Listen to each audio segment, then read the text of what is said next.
Hello बच्चों, कैसे हैं आप। आई थिंक आपके घर में सब ठीक होंगे और आप भी इस छुट्टियों का एंजॉय कर रहे होंगे और कुछ बच्चे पढ़ भी रहे हैं। और मैं 10th और 12th की लगातार वीडियोस बना रहा हूं जिसमें हमारी एक सीरीज़ स्टार्ट हो चुकी है जो कि अवकलज डिफरेंशिएशन पर बेस्ड है। और इसके अंदर अब तक 5 लेक्चर मेरे बन चुके हैं और आज लेक्चर नंबर हम 6 पढ़ेंगे जो कि एक नया टॉपिक को लेकर है, अस्पष्ट फलनों के अवकलज, दैट इज इम्प्लिसिट फंक्शंस, जिसके अंदर x और y के फंक्शंस की वैल्यूज एक साथ चलेगी।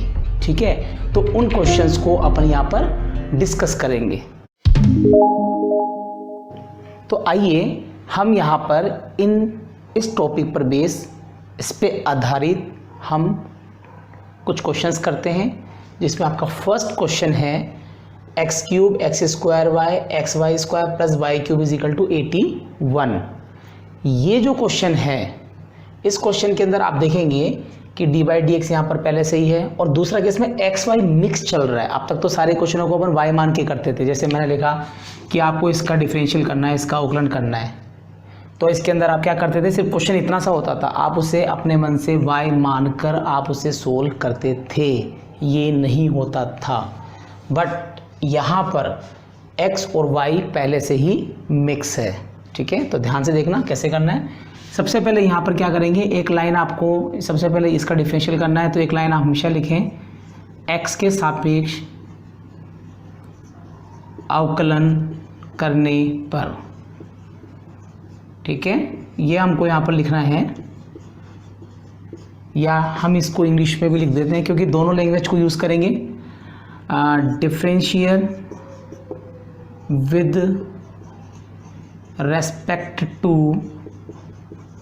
x लिख सकते हैं लैंग्वेज को आप। अब यहाँ पर पहले मैं सेपरेट करूँगा, समझें।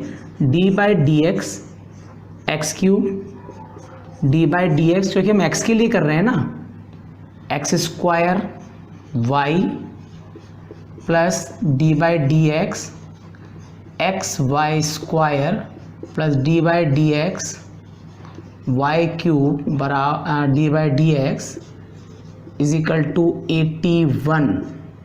ठीक है, तो मैंने डी बाई डी एक्स सब में अलग अलग लगा दिया, हालांकि कर तो एक साथ सकते हैं लेकिन इसको अलग अलग लेके चलेंगे।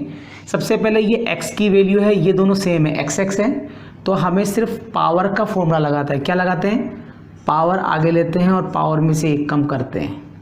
पहले पावर आगे और पावर में से एक कम, पावर के बाद हम अंदर वाले का करते हैं, क्योंकि ये x की वैल्यू है और ये भी x है, तो दोनों की वैल्यू 1 बन जाएगी, इसलिए इसको लिखने की ज़रूरत नहीं है। अब यहाँ पर एक्स स्क्वायर को हम छोड़ते हैं, हम इसकी बात कर रहे हैं। y का differential D by d x किसका करेंगे, दो फंक्शन है, एक छोड़ कर एक, फर्स्ट को छोड़ेंगे सेकंड का डिफरेंशियल, प्लस जब हम y को छोड़ते हैं और डी बाई डी एक्स किसका करेंगे, एक्स स्क्वायर का। तो मैंने क्या किया, फर्स्ट को छोड़ते हैं सेकंड का डी बाई डी एक्स, फिर सेकंड को छोड़ते हैं फर्स्ट का डी बाई डी, बीच में लगेगा प्लस। यहाँ पर भी दो फंक्शन है, दो फलन है, तो यहाँ पर भी ऐसा ही करेंगे। पहले x को छोड़ते हैं d by d x of y square plus, फिर वाई स्क्वायर को छोड़ते हैं डी बाई डी एक्स किसका, x का। तो इसमें पहले x को छोड़ते हैं फिर y का करेंगे, फिर y को छोड़ते हैं फिर x का करेंगे। यहाँ पर अभी मैं इसका डिफरेंशियल नहीं कर रहा हूँ, वाई क्यूब, और सामने वाले का डिफरेंशियल यानी अवकलन होगा 0, क्योंकि ये क्या है, आपके कांस्टेंट है, नियतांक है, तो इस जगह पर आपके ये क्या हो जाएगा, 0। अब यहाँ पर 3x स्क्वायर प्लस, आपको क्या करना है, इसमें कुछ नहीं करना है क्योंकि ये y है और ये x है, दोनों अलग अलग है, तो y का होता है डी बाई डी एक्स। ठीक है, y का होता है डी बाई डी एक्स, तो इसको कुछ नहीं करेंगे आप, प्लस वाई स्क्वायर, क्योंकि ये एक्स एक्स है तो आपको सिर्फ पावर का करना है, एक्स स्क्वायर का होता है ओनली 2x, और ऊपर यहाँ आती है पावर 1, क्योंकि पावर आगे आती है और पावर में से एक कम करते हैं, nx n-1।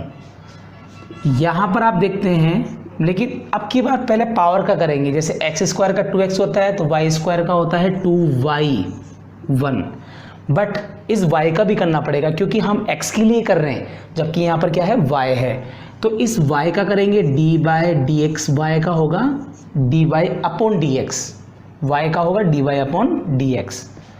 Plus y square. अब यहाँ पर x आ रहा है, x का x के लिए हमेशा होता है 1, तो यहाँ पर हो जाएगा 1। ऐसे ही ये y है, ये x है, तो पहले करेंगे पावर का, फिर करेंगे y का।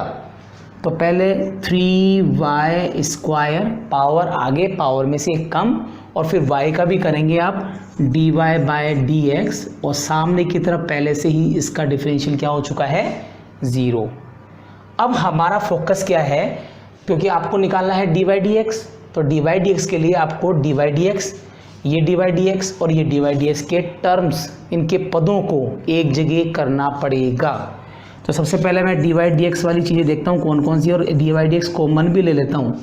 तो एक तो यहाँ से आ रहा है एक्स स्क्वायर, एक यहाँ से 2xy देख रहे हैं, और अगर यहाँ से देखें 3y स्क्वायर, ये तो है बिना dy dx। बाकी बिना dy dx की टर्म एक तो ये है -3x स्क्वायर, बिना dy dx में ये है माइनस का 2xy, बिना dy dx में ये है, उधर आएगा तो माइनस। ये तीनों वैल्यू राइट हैंड साइड में ट्रांसफ़र करनी है, उधर ले जाना है तो माइनस में होगा। सब में से माइनस अगर आप कॉमन ले लेते हैं तो ये सारी वैल्यूज़, ठीक है, ये वैल्यू और ये वैल्यू क्या हो जाएगी, प्लस। लेकिन हमारा फोकस तो है dy dx निकालना, तो इसके नीचे इसका डिवाइड कर देंगे, भाग दे देंगे, तो हमारे पास फाइनली बच जाएगा -3x square plus 2xy plus y square, और इसको आप इसके नीचे लिखेंगे x square 2xy plus 3y square, ठीक है। ये इस तरह से हम dy dx निकाल सकते हैं। अब इसी को आगे बढ़ाते हुए हम लेते हैं क्वेश्चन नंबर 2, लेकिन अब की बार इसमें y नहीं है, क्योंकि मैंने कहा कि x और y दोनों होने चाहिए। बट इसकी जो खासियत है वो क्या है कि 3 अलग अलग फंक्शन फलन गुणा में है, मल्टीप्लाई में, तो 1 2 3 है, हो सकता है आगे भी बहुत सारे हों, 4 5 भी हो सकते हैं। तो ऐसे क्वेश्चन को करने के लिए भी रूल लगाना है लॉग का नियम लगाना है। सबसे पहले हम क्या करेंगे, इस क्वेश्चन में इसको हम y मान लेंगे, ठीक है। यहाँ पर y मानने के बाद में, क्योंकि 3 है, 3 4 भी हो चलेगा, जब बहुत सारे मल्टीप्लाई में या गुणा में से फलन चलते हैं तो हम ऐसा करते हैं, दोनों तरफ आप लेंगे log y, log cos x cos 2x cos 3x। अब log का नियम कहता है कि मल्टीप्लाई जब होता है तो उसको प्लस में लिख सकते हैं, log cos x plus log cos 2x plus log cos 3x। ये नियम है, मैं लिख देता हूँ यहाँ पर, वापस से रिपीट कर रहा हूँ कि log में अगर 2 वैल्यू मल्टीप्लाई में हैं, गुणा में है, m इंटू n, तो हम उसको लिख सकते हैं log m plus log n। मतलब मैंने क्या किया, ये जो मल्टीप्लाई है उसको प्लस लगा दिया और log को अलग अलग लिख सकते हैं, तो मैंने यहाँ भी यही किया है कि इन सबको प्लस में अलग अलग लिख दिया है, ठीक है। अब हम इसको करेंगे डिफरेंशियल, अवकलन विद रेस्पेक्ट टू x। तो सबसे पहले log का करेंगे, log का होता है 1/y, क्योंकि log के साथ जो भी टर्म होती है वो नीचे आती है।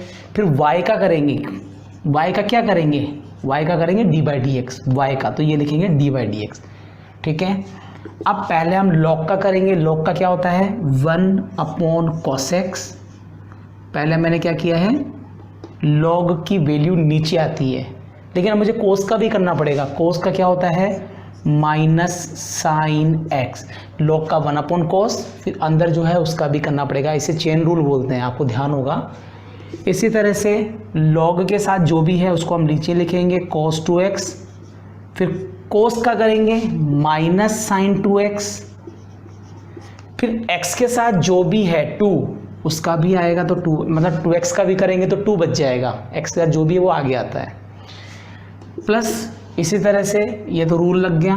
इसको log का करेंगे तो 1/cos 3x, फिर cos log का करने के बाद cos का करेंगे माइनस साइन 3x, फिर x के साथ यहाँ 3 आ रहा है, मतलब इसका करोगे तो x का 1 होता है, 3 बचेगा, 3 बचेगा, 3 को हम आगे लिख देंगे। ठीक है, ये तरीका लग जाएगा।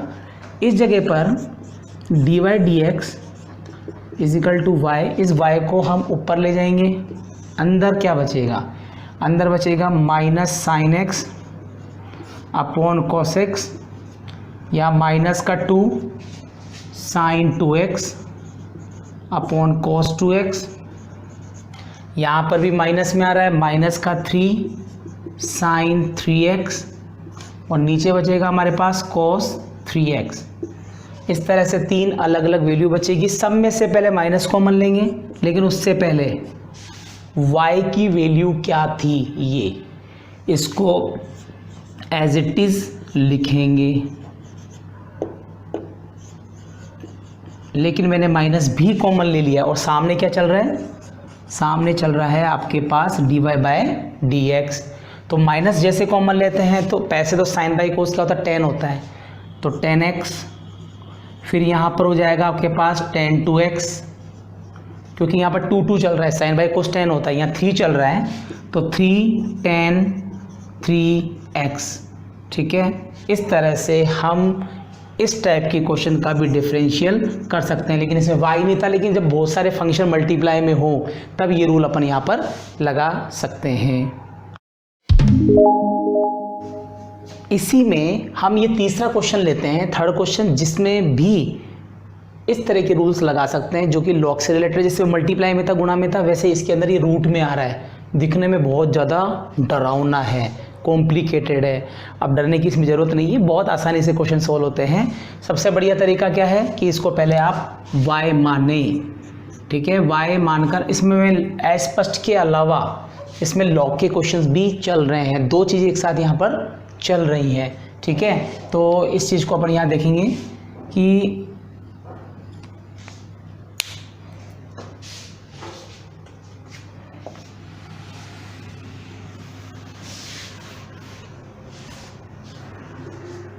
हाँ जी, तो हम यहाँ पर बात करेंगे क्वेश्चन नंबर इसी का तीसरा पार्ट, लेकिन अब की बार यहाँ पर y नहीं है, तो इसका मतलब है इसमें अब हम कौन से क्वेश्चन कर रहे हैं, हम उसी का पार्ट कर रहे हैं।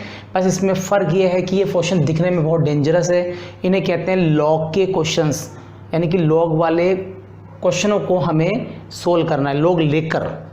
तो यहाँ पर आप क्या करेंगे, सबसे पहले इसको y मान लें, y मानने के बाद में हम इसको सीधा तरह से ये लिख सकते हैं। ठीक है, और यहाँ पर ये जो रूट है, इस रूट को मैं यहाँ से हटाऊंगा, क्योंकि मैं y मान रहा हूँ, तो ऑब्वियसली क्वेश्चन आपके पास है ही। इसको हम लिखेंगे यहाँ पर 1/2। ठीक है, क्योंकि पावर हटानी है, अंदर बहुत सारी वैल्यूज़ हैं, तो हम लेंगे दोनों तरफ लॉग। ठीक है, लॉग लेने के बाद में ये कंडीशन कुछ इस तरह से बनेगी, x - 1, x - 2, x - 3, x - 4, x - 5, और पावर चल रही है 1/2। और हमें पता है कि पावर आगे आती है, पावर पीछे जाती है, लॉग का रूल है ये। तो हम क्या करेंगे, पावर को हम आगे ले लेंगे। ठीक है, तो पावर हमारे पास जब आगे आएगी तो हम लिखेंगे लॉग, और जो अंदर वैल्यूज़ हैं वो एज इट इज़ लिखी जाएगी, उसमें कुछ नहीं करना, जैसा है वैसे ही रहने देंगे। लेकिन अब रूल लॉग का क्या लगता है वो भी हम लगा लेते हैं। इसको आप सेपरेट करो, ये दोनों मल्टीप्लाई में है, गुणा में है, तो मल्टीप्लाई वाली वैल्यू लिखी जाती है प्लस में, प्लस में। जब भी बीच में मल्टीप्लाई होगा प्लस में, और जब जो नीचे होते हैं, जब वो ऊपर आते हैं, तो ये बन जाते हैं माइनस में। ये सारे आपके क्या हो जाएंगे, माइनस। मैंने आपको रूल बता दिया था, रिपीट कर रहा हूँ। अगर मल्टीप्लाई में हैं तो इनको अपन लिख सकते हैं प्लस में, ये बता चुका हूँ, रिपीट कर रहा हूँ। और अगर कोई वैल्यू डिवाइड में है, ऊपर नीचे है, इस तरह से, तो यहाँ पर हम लिख सकते हैं log m - log n। इस तरह से। तो हम क्या करेंगे, यहाँ पर जो मल्टीप्लाई प्लस में और जो नीचे वाली वैल्यू ऊपर आके माइनस हो जाएगी, और यहाँ पर log y पहले से ही चल रहा है। अब हम करेंगे इसका डिफरेंशियल अवकलन। तो log का, पहले log का 1/y, फिर y का भी करना पड़ेगा क्योंकि हम x के लिए कर रहे हैं। तो y का होता है dy/dx 1/2। पहले log का करेंगे, log का होता है 1/x - 1, मतलब log के साथ जो भी होगा वो नीचे आएगा। फिर अंदर करेंगे, अंदर इसका तो होता है 0 और x का होता है 1, तो ये 1 - 0, ठीक है, इसका 1 इसका 0। इसी तरह से log का होता है 1/x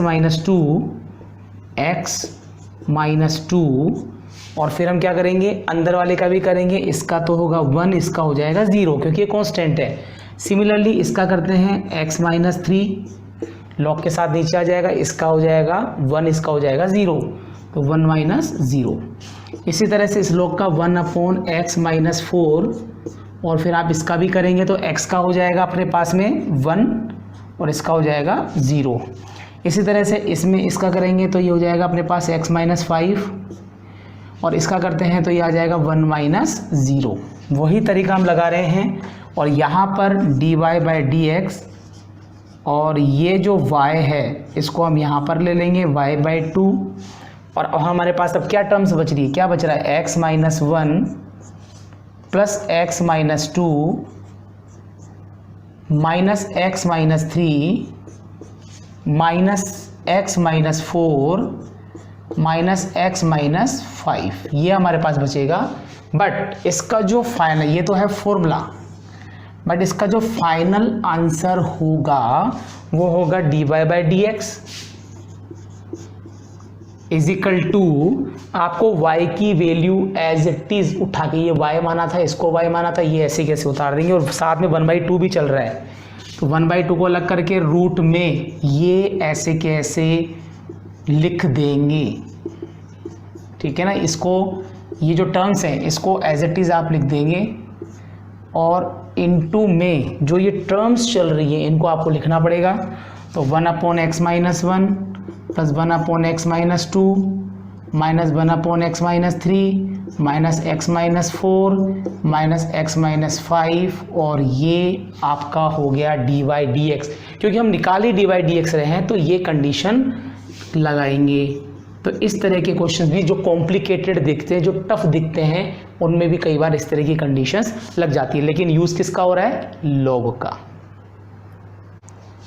अब बेसिक खूब सारा हो चुका है, लेकिन इसके स्टार्टिंग से इसको समझना है। जो नए बच्चे हमारे साथ जुड़े हैं वो आप क्या करें, इसके जो डिस्क्रिप्शन में वहाँ नीचे मैंने लिंक दिए हुए हैं लास्ट 5 वीडियोस के, आप उन वीडियोस को देखें और इसको स्टेप बाय स्टेप समझने की कोशिश करें। फ्रेशर के लिए बहुत इंपॉर्टेंट होगा, बहुत समझ में आ जाएगा, बहुत अच्छी तरीके से इसको हम गेन कर सकते हैं।